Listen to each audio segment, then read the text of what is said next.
उत्तर ओडिशार अधिकांश स्थान में हालुका मध्यम धरण वर्षा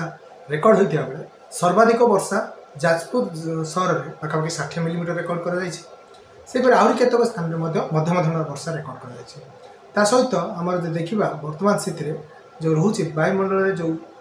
खास करके बंगोपसागर जलीय बाष्पूर्ण वायु प्रवाहित होची राज्य मध्य को वायुमंडल मध्य भाग और उपरी भाग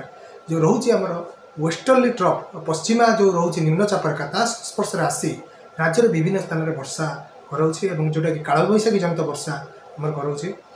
आगामी 24 घंटा मध्य राज्यर अधिकांश स्थान में हालुका मध्यम धरण वर्षा रही संभावना रही खास करके केतक जिले में भारी वर्षा कुआपथर जनित वर्षा और बिजुली घड़घड़ी जनित आमर जो झड़ पवन 50 ରୁ 60 किलोमीटर मध्य रही संभावना थी ऑरेंज अलर्ट जारी कर देखा मयूरभंज केउझर ढेंकानाल जाजपुर कटक अनुगुल नयागढ़ बौद्ध सोनपुर बलांगीर कंधमाल ये जो जिला गुड़िक रोचे से सर्वाधिक प्रभाव रही 12 जिला को आम ऑरेंज अलर्ट जारी कर पार्श्ववर्ती जिला उपकूल ओडिशा बालेश्वर भद्रक केन्द्रापड़ा जगतसिंहपुर खोर्धा पुरी